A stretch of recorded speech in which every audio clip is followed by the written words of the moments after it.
If tomorrow morning you wake up and see the news, a major war has just broken out, what do you think the first thing you would do is call your family, check whether everyone is safe, or immediately open your stock app to see how much money your portfolio is losing?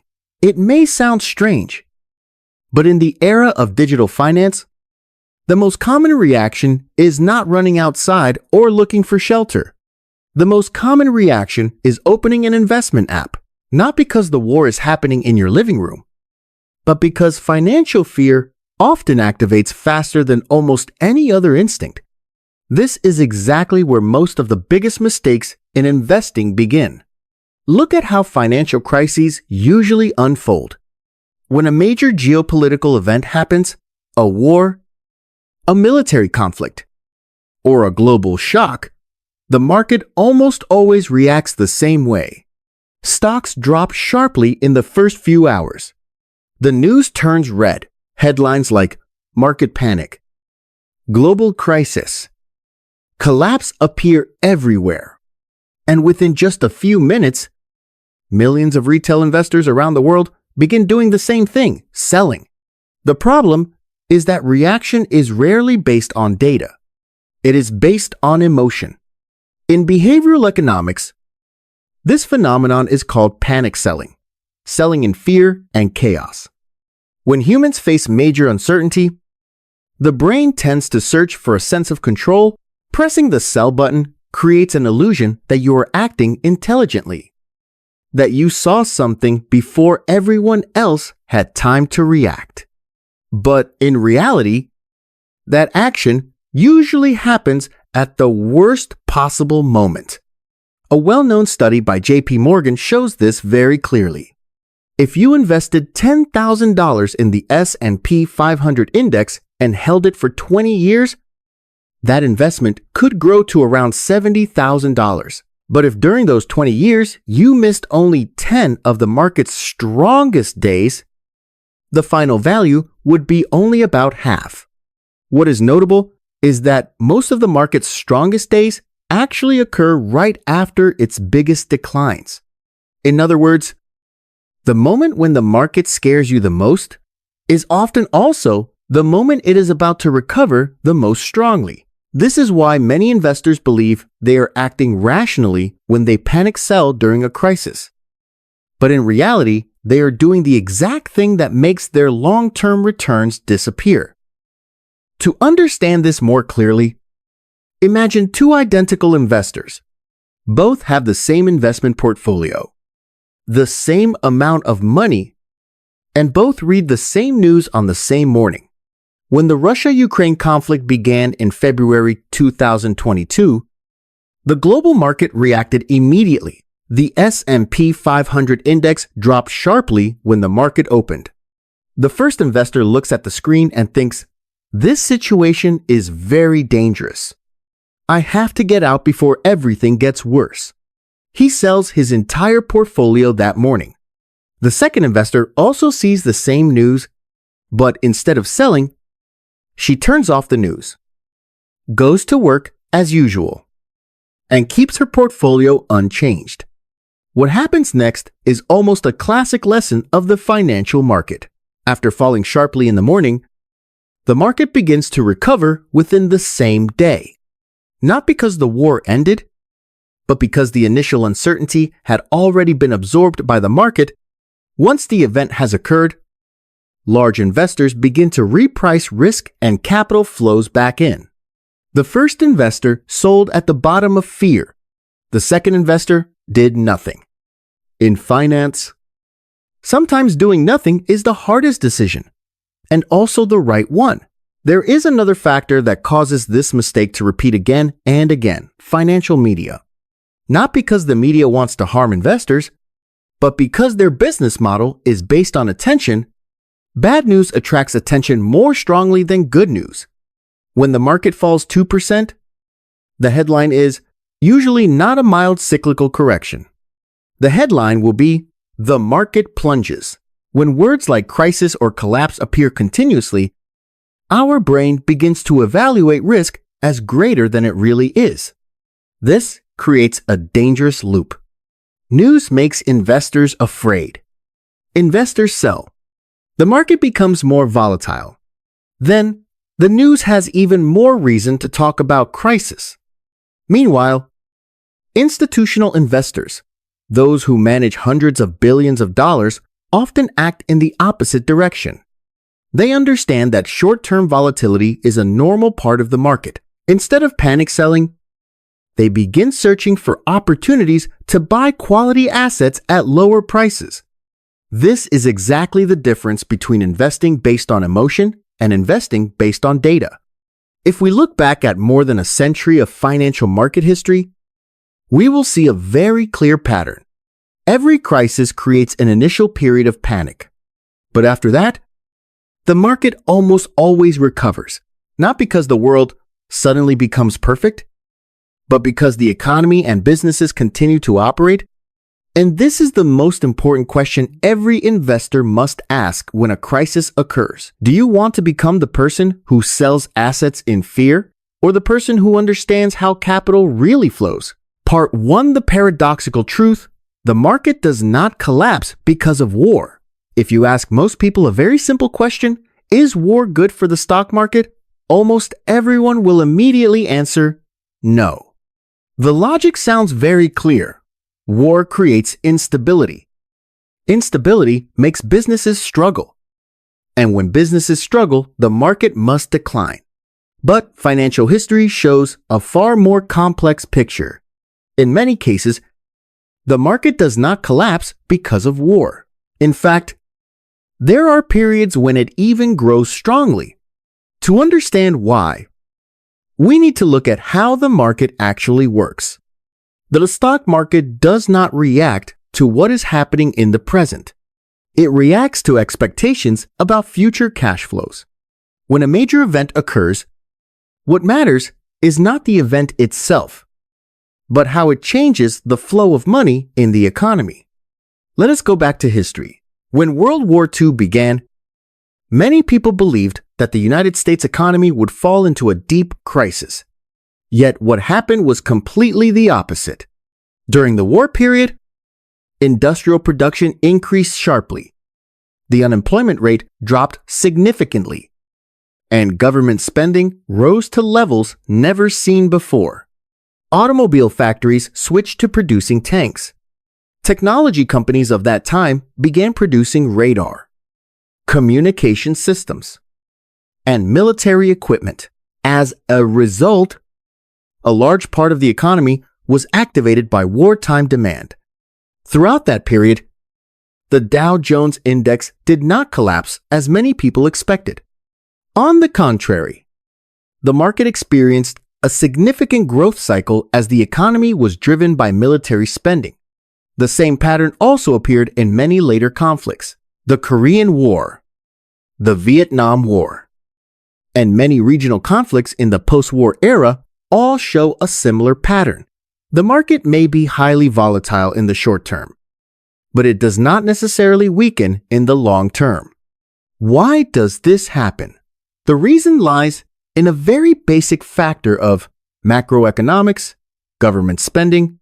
When a war occurs, governments usually expand their budgets on a very large scale. They increase spending on defense, logistics, energy, technology, and a wide range of related industries. In economics, this is almost similar to a massive fiscal stimulus package. If a government decides to increase its defense budget by hundreds of billions of dollars, that money does not disappear. It flows into companies that produce equipment, into supply chains, into the energy sector, into technology, and eventually into the income of millions of workers. When that flow of money spreads through the economy, the business activities of many companies actually expand. This is why many economists say that war, although it brings terrible human consequences, can create a form of short-term economic stimulus.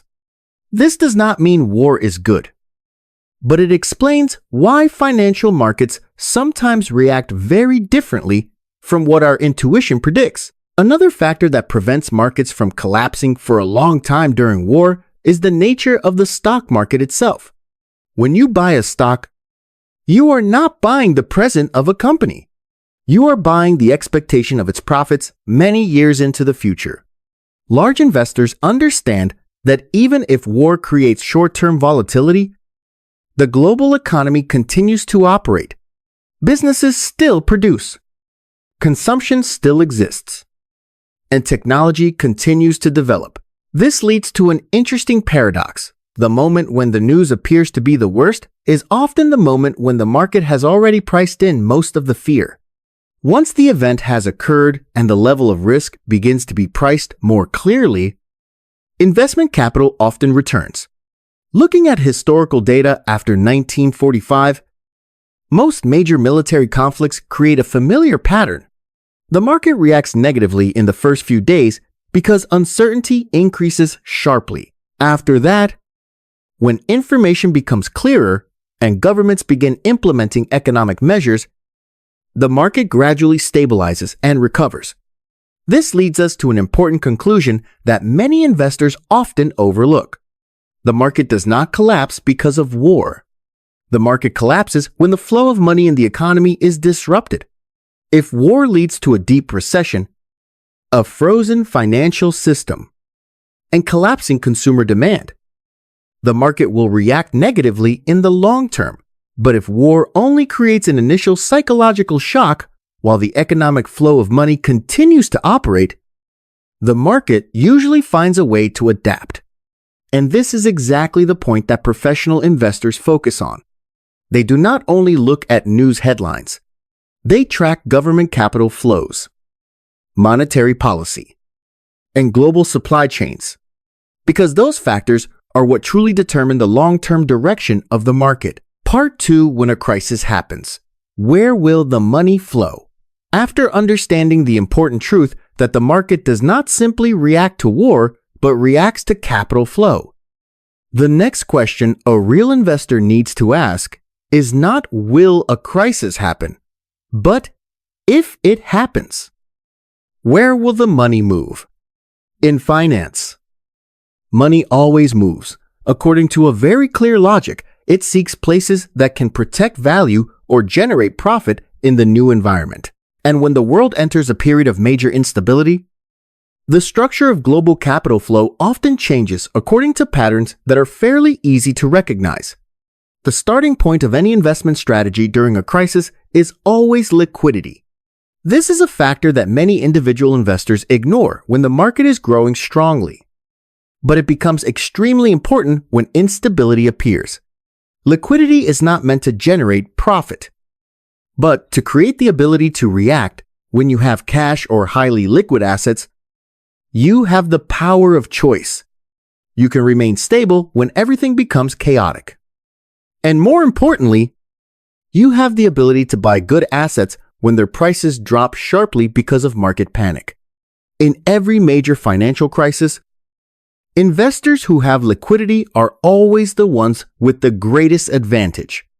After that first layer of defense, capital usually begins to move into assets that are considered safe havens of value throughout thousands of years of economic history. Gold has always played a special role during periods of instability, not because gold generates cash flow like stocks or bonds, but because it is seen as an asset that does not directly depend on the financial system of any single country. When confidence in currency, the banking system, or economic stability begins to shake, demand for gold often increases. Interestingly, in recent years, it is not only individual investors who buy gold. Central banks around the world have also been increasing their gold reserves at a significant pace. This reflects a larger trend in a complex geopolitical environment. Countries are also trying to diversify their reserve assets, alongside safe haven assets. Another flow of capital that often increases strongly during crises is the defense industry. When governments perceive rising geopolitical risks, military spending almost always increases accordingly. This is not only a matter of military strategy, but also an economic decision. Defense programs are usually very large and last for many years, which means they create stable revenue for companies in this sector. In many historical periods, the stocks of defense companies have actually become assets with relatively strong performance when the world enters a time of geopolitical tension. Another sector where capital often concentrates is energy, especially oil and natural gas. The reason is quite simple. War and instability often disrupt energy supply chains. When supply becomes uncertain, energy prices tend to fluctuate strongly and in many cases rise. This makes energy extraction and production companies businesses that may benefit when commodity prices increase. History has repeatedly shown that major geopolitical shocks are often accompanied by strong cycles of rising oil prices, beyond industries directly related to war. There is another group of assets that receives less attention but becomes very important during periods of instability. Companies that provide essential goods. When the economy struggles, consumers may reduce spending on non-essential products, but they still have to buy food, medicine, energy, and basic services. This makes companies in the consumer staples sector often have more stable cash flows during periods of strong economic volatility. For this reason, many large investment funds increase their allocation to these companies when macroeconomic risks rise. Finally, one factor that cannot be ignored during a crisis is inflation. Periods of geopolitical instability are often accompanied by strong increases in government spending and disruptions to supply chains. These two factors can create significant inflationary pressure. When that happens, assets that can protect the purchasing power of money become more important. This may include real assets, such as commodities, energy, or financial instruments designed to protect investors from inflation. Looking at the bigger picture, a portfolio prepared for crisis is not a portfolio that tries to predict exactly what will happen. Instead, it is built on an understanding of how global capital flows react to instability, liquidity to create flexibility, safe haven assets to protect value, industries that benefit from government spending and commodity shocks, and essential businesses with stable cash flow even when the economy becomes volatile. That is exactly how professional investors view crises. They do not try to run away from the market. They try to understand how its structure is changing. And when you begin to look at the market in that way, a crisis is no longer just a threat. In many cases, it becomes the moment when the greatest opportunities begin to appear. Part 3. The biggest lesson in a crisis. The rich do not act out of fear. After everything we have analyzed from investor, panic, psychology, to how markets actually react to war, to the way capital flows shift during crises, there is one major lesson that financial history has repeated hundreds of times. The people who become wealthy during crises are rarely the ones who react the fastest, but the ones who maintain discipline the longest when instability appears. The market usually divides investors into two very clear groups. The first group is those who react emotionally. They see the market fall sharply, read negative news, and begin to believe that the worst is coming. They sell stocks to protect their assets, hold cash, and wait for a safer moment. But the problem is that the market rarely gives you a clear signal that everything has become safe again. When the economy begins to recover, the market has often already risen far from the bottom, and those who sold earlier usually return too late. The second group consists of investors who understand a simple but powerful principle: markets fluctuate in the short term, but grow in the long term. Instead of trying to predict every movement of the market, they focus on building an investment strategy that can survive through many economic cycles. This usually includes holding quality assets, maintaining investment discipline, and continuing to accumulate assets even when the market is declining. One of the simplest but most effective long-term strategies is periodic investing, also known as dollar cost averaging. Instead of trying to find the perfect moment to buy or sell, the investor continues to invest a fixed amount of money over time. When the market declines, that amount of money buys more shares. When the market rises, the value of the portfolio also increases. This method removes a very dangerous element in investing trying to predict the market. Historical data shows the power of this approach. Over many decades, the S&P 500 index has gone through countless crises, wars, recessions, oil crises, the technology bubble, the global financial crisis, and the pandemic. Every event created the feeling that this time everything will be different. But if you look at the long-term trajectory of the market, the overall trend is still growth. This does not happen because the market is immune to crises, but because the economy and technology continue to move forward. Businesses improve their products, expand markets, and create new value. In the long term, that process of innovation is the primary driver of market growth. Another factor that is often underestimated is the impact of inflation on cash. When investors sell all their assets and hold cash for a long time, they may feel safe in the short term. But over time, inflation gradually reduces the purchasing power of that money. This means that avoiding risk sometimes becomes another risk, the silent loss of asset value.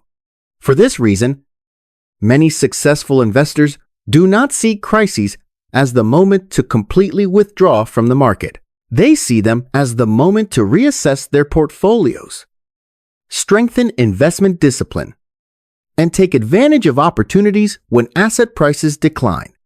This requires something that is not easy to have in investing: the ability to remain calm when most of the market is panicking. If we look back at financial history, we will see a very familiar pattern. When a crisis occurs, asset prices fall because of fear. After that, as uncertainty gradually fades, the market recovers. Those who sell in panic often lose the growth of that recovery phase. Meanwhile, those who maintain their investment strategy become the ones who benefit the most. And that is perhaps the simplest truth, but also the hardest to execute. In investing, success does not come from reacting faster than the market, but from understanding the market deeply enough not to react to its fear. Because in finance, a crisis is not only a test for the economy, it is also a test for the psychology of every investor. And history has shown very clearly those who pass that test are often the ones who build the most sustainable wealth in the long term. If you look back at this entire story, you will notice something very interesting about the financial market. The world's major events, wars, crises, instability often make people afraid. But the market is not driven by fear. It is driven by capital flow, productivity, and time. The investors who lose the most money during crises are usually not those who lack information. They lose money because they react to the emotions of the crowd. Meanwhile, the people who build large wealth often do the opposite. They understand how the system works, maintain discipline when the market is chaotic, and remain patient while others are rushing. Now, I want to ask you a question. If a global crisis truly happens tomorrow, will you be the person who sells assets out of fear? Or the person who understands capital flow and prepares for the opportunity in advance? Leave your thoughts in the comments section below. I would really like to know which side of the market you stand on. And if you are interested in deep financial analysis like this, the kind of insight that most investors only understand after many years of experience, press like and subscribe to the channel, because in the next videos, we will continue to break down how money truly moves within the global economy.